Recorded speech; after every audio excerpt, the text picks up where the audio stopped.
මීගම ලෝයලා විද්‍යාලයේ හොඳම ක්‍රීඩකයා නිලක්ෂ හිරුෂාන් මේ දවස්වල මොකක්ද ලැබෙන පාසල් වල තියෙන ප්‍රේක්ෂක ප්‍රතිචාරය? හරි මොඳයි විශ්වවිද්‍යාලේ මේ දැන් සමස්ත ලංකා පාසල් වලින්ම හොඳම ක්‍රීඩකයා. හරිද? එතකොට සාමාන්‍යයෙන් ගත්තොත් ඉස්කෝල විශාල ප්‍රමාණයකින් තමයි ඔබ තේරීපත් වෙලා ඉන්න හොඳම ක්‍රීඩකයෙක් විදියට.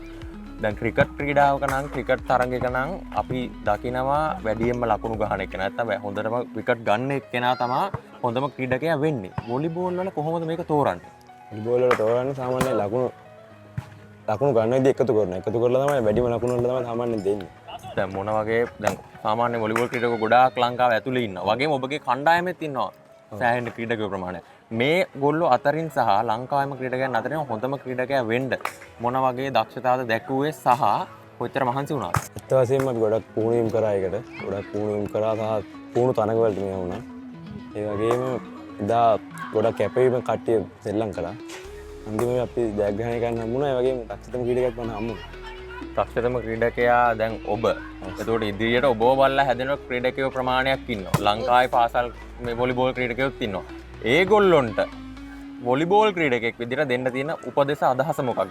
ඇත්ත වශයෙන්ම අපි ගොඩක් කැපකිරීම කරා මේ සම්බන්ධව. ඊට පස්සේ අපිට කියන්න නම් තියෙන ඉතින් කට්ටියට මහන්සි වෙන තරමට අපිට දේවල් හම්බ වෙනවා. ඒ වගේම ක්‍රීඩාවක් කරද්දී අධ්‍යාපනයේ සම්බරව තියාගන්නවා. ඒ දෙකම සම්බර වුණොත් එimhe අපේ ජීවිතේ ලොකු ජයග්‍රහණයක් විදියට. ක්‍රීඩාවත් කරද්දී අධ්‍යාපනයේ සම්බරව තියාගන්න ඕන කියලා ඔබ ප්‍රකාශයක් කරා මේ උත්තරයේදී.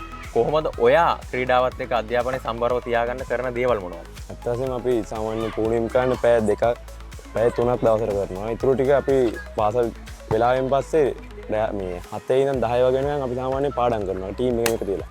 ඒ වගේ අපි ඒ සම්බන්ධව පොඩ්ඩක් කැප වෙනවා. ඉස්කෝලේත් අපිට ලොකු උදව්වක් දෙනවා ඒ සම්බන්ධව. අමතර පන්ති දාලා අපිට ඒත් එක්ක අපිට සම්බරව කරන් යන්න පුළුවන් ඒ දේ.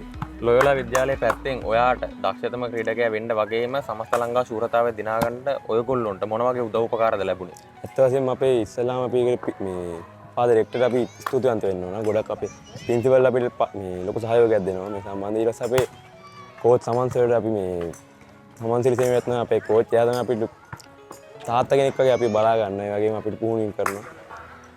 ඒ දෙන්නේ කැපීමත් එක්ක අනිත් කට්ටිය උදව්වෙන් අපිට මේ තැනට යන්න පුළුවන්.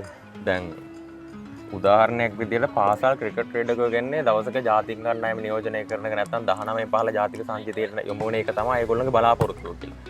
වොලිබෝල් ක්‍රීඩකෙක් විදිහකට ලංකාවේ ඇතුලේ මොන වගේ තත්ත්වයක්ද තියෙන්නේ ජාතික කණ්ඩායමට යනකම් කොච්චර මහන්සි වෙන්න ඕනේද? ඇත්ත වශයෙන්ම ලොකු කැපකිරීමක් කරන්න ඕන. ඒ වගේම අපි ජාතික කණ්ඩායම නියෝජනය කරපු ක්‍රීඩකින්ගෙනුත් අත්දැකීම් අරගෙන එයාගෙන් උදව් අරගෙන ඒ වගේ ලොකු මහන්සියකින් පස්සේ අපිට දැන් යන්න. දැන් හොඳම ක්‍රීඩකයා විදිහට ඉදිරි බලාපොරොත්තු මොන වගේද? ඇත්ත වශයෙන්ම ජාතික කණ්ඩායම නියෝජනය කිරීමේ බලාපොරොත්තුවක් තියෙනවා. ඒකට මහන්සි වෙනවා.